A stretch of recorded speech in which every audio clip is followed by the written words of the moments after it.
Pendaftaran Capres 2024 sebenarnya baru dibuka 19 Oktober 2023 mendatang. Artinya masih sekitar setahun lagi lah ya. Tapi nama-nama Capres yang akan maju itu udah banyak muncul. Contohnya nih kemarin, 3 Oktober 2022, Partai Nasdem mengumumkan Anies Baswedan sebagai bakal calon presidennya. Kemudian PSI di hari yang sama juga mengumumkan Capres dan Cawapresnya, yakni Ganjar Pranowo yang merupakan kader PDIP bersama dengan Yeni Wahid sebagai Cawapresnya. Ya, meski mereka nggak punya kursi di parlemen, tapi tetap mencalonkan nama Ganjar dan Yeni untuk maju di Pilpres 2024. Dan kalau kita flashback ke belakang, sekitar 2 bulan yang lalu, atau sekitar bulan Agustus itu, Partai Gerindra juga mengumumkan Ketua Umumnya Prabowo Subianto untuk maju dalam Capres 2024. Nah, sebenarnya 3 nama ini, baik Anies, kemudian ada Ganjar, dan tadi ada Prabowo Subianto, ini bukan nama-nama yang asing. Ketiganya sudah sering masuk dalam survei elektabilitas dan menempati posisi tertinggi setiap kali survei dilakukan. Survei Litbang Kompas pada 26 Mei hingga 4 Juni 2022 menunjukkan Prabowo menduduki urutan teratas dengan elektabilitas 25,3%. Adapun Ganjar di urutan kedua dengan elektabilitas 22% dan Anies 12,6%.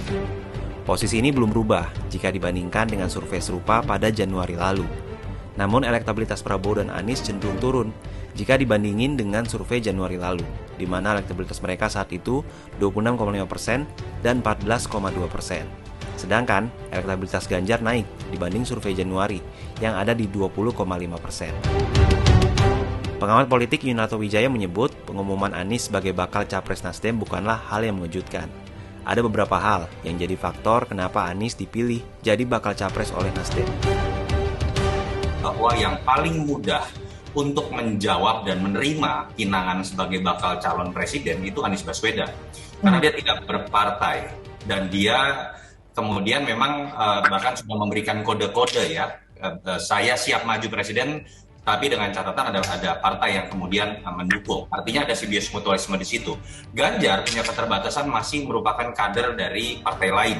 PDIP. Dan PDI Perjuangan. Dan kalau kita tahu Andika juga bahkan belum menyelesaikan masa jabatannya, dan kita tahu secara survei pun menurut saya memang belum mumpuni untuk menjadi seorang capres, tapi mungkin menjadi seorang cawapres. Jadi dari 3 alasan yang disebutkan Bang Taslim tadi, menurut saya yang tidak bisa dibantah adalah alasan pertama, ruang gerak yang leluasa buat Anies untuk menerima pinangan, sehingga ada keleluasaan juga buat Nasdem untuk kemudian melakukan deklarasi.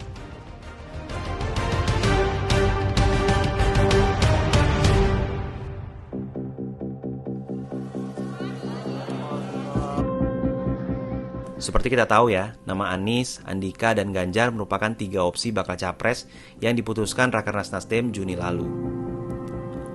Pengumuman Anies sebagai bakal capres dari Nasdem tentu bakal memengaruhi peta koalisi yang sudah ada. Kalau dilihat, ada 2 partai yang diprediksi akan merapat ke Nasdem dengan pencalonan Anies ini, yakni PKS dan Demokrat. Presiden PKS Ahmad Sayhu bahkan langsung menyampaikan selamat kepada Partai Nasdem. Begitupun Ketua Badan Pemenangan Pemilu DPP Partai Demokrat Andi Arief yang juga menyampaikan bahwa Demokrat menyambut baik deklarasi yang dilakukan oleh Nasdem.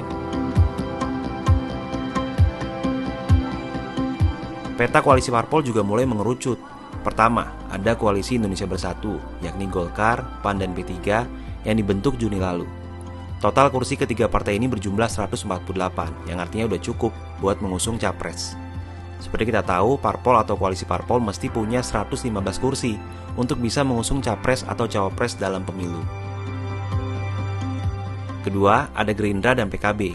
Meski belum resmi deklarasi, tapi kedua partai ini intens, jalin komunikasi dan kasih sinyal akan koalisi. Kalau di total, jumlah kursinya di DPR mencapai 136 kursi. Yang ketiga ada Nasdem, PKS, dan Demokrat. Ini juga belum resmi koalisi.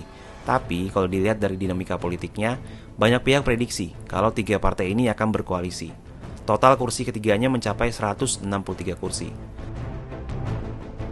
Terakhir ada PDIP yang punya 128 kursi dan bisa mengusung sendiri calon presiden tanpa harus koalisi dengan partai lain. Tapi kalau dilihat dari manuver politiknya, masih ada kemungkinan PDIP koalisi dengan partai lain. Sebagai informasi nih ya, tahapan pendaftaran Capres-Cawapres 2024 mendatang itu baru akan dibuka pada 19 Oktober 2023 sampai 25 November 2023 mendatang. Sementara masa kampanyenya baru akan berlangsung pada 28 November 2023 sampai 10 Februari 2024. Nah, sekarang nih, publik tinggal menunggu siapa yang fix bakal maju dalam pencalonan Presiden 2024 mendatang. Tapi yang pasti, publik menunggu sosok yang benar-benar kompeten dan bisa membangun bangsa Indonesia untuk jadi lebih baik.